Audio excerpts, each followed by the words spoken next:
సూర్యుని సెగకి ఉమ్మడి గుంటూరు జిల్లా నిప్పులు కొలిమిగా మారింది. జనంపై పగబట్టిన సూర్యుడు నిప్పుల వర్షం కురిపిస్తున్నాడు. ఉమ్మడి గుంటూరు జిల్లా వ్యాప్తంగా అత్యధిక ఉష్ణోగ్రతలు నమోదయ్యాయి. ఎక్కువ ఉష్ణోగ్రత ఉండే పల్నాడు జిల్లా రెంటచింతల గ్రామంలో ఈ రోజు 46 డిగ్రీల ఉష్ణోగ్రతలు నమోదయ్యాయి. పిడుగురాళ్ల 45 డిగ్రీలు, గుంటూరు 44 డిగ్రీలు, బాపట్ల 44 డిగ్రీలు ఉష్ణోగ్రతలు నమోదయ్యాయి. దీంతో నిత్యం రద్దీగా ఉండే ప్రధాన కూడళ్లు, రహదారులు బోసిపోయాయి. అత్యవసరమైతే తప్ప జనం బయటకు రావడం లేదు. ఉమ్మడి గుంటూరు జిల్లాలో సూర్యుడి ప్రతాపంపై మరింత సమాచారం మా కరెస్పాండెంట్ కోటేశ్వరరావు అందిస్తారు. ఉమ్మడి గుంటూరు జిల్లా భానుడు పగపగమంటున్నాడు. నిప్పులు కొలిమిలా ఉన్నటువంటి ఉమ్మడి గుంటూరు జిల్లా ఇటు పల్నాడు, బాపట్ల, గుంటూరు మరి 3 జిల్లాల్లో కూడా విపరీతమైన నిప్పుల కొలిమిలా ఉంది. అవసరమైతే తప్పితే ప్రజలు బయటకు వచ్చే అవకాశం లేదు. ప్రస్తుతం మన భారతదేశంలోనే ఉన్నత స్థాయి అత్యధిక ఉష్ణోగ్రత తెలిపే ప్రదేశం రెంటచింతల మాచర్ల దగ్గరలో ఉన్నటువంటి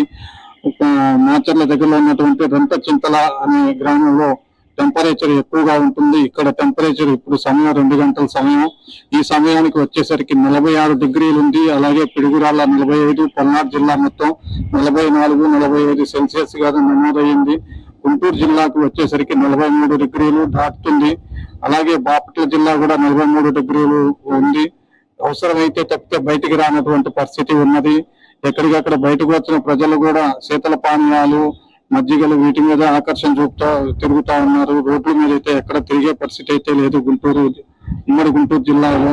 ఇదే అదునుగా చూసుకొని కొందరు ఎలక్ట్రికల్ వ్యాపారస్తులు సామాన్యులకు అందుబాటులో ఉన్నటువంటి రేట్లను సైతం పెంచి, కూలర్లు, ఫ్యాన్లు రేట్లు పెంచి వాళ్ళని దండుకునే ప్రయత్నం అయితే చేస్తున్నారు.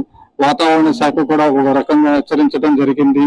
ఈ సుమారుగా 18వ తారీఖు నుంచి ఈ నెల 28వ తారీఖు వరకు ఈ ఎండలకి అవసరమైతే తప్పితే బయటికి రావద్దని కూడా హెచ్చరిక జారీ చేయడం జరిగింది. ఒక వారం రోజులు ఎండ తీవ్రత అయితే కొనసాగుతుందని చెప్పి తెలియజేశారు.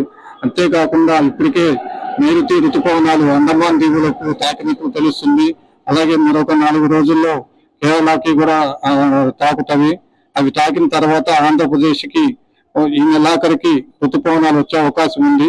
ఋతుపవనాలకు ముందు ఇటువంటి ఎండ తీవ్రత మరియు వడగాల్పులు ఎక్కువగా ఉంటాయి. దాని వలన ప్రజలు అవసరమైతే తప్పితే బయటికి రావాలి, లేదంటే రావద్దని కూడా వాతావరణ శాఖ హెచ్చరించడం జరిగింది. దీనికి అనుగుణంగా ఈ రోజు నగరంలో చుట్టుపక్కల ఉన్నటువంటి 3 జిల్లాల్లో కూడా రోడ్లు అయితే ఖాళీగానే కనిపిస్తున్నవి. ఎన్నడూ లేని విధంగా ఎండ తీవ్రత అయితే ఎక్కువగా ఉన్నది.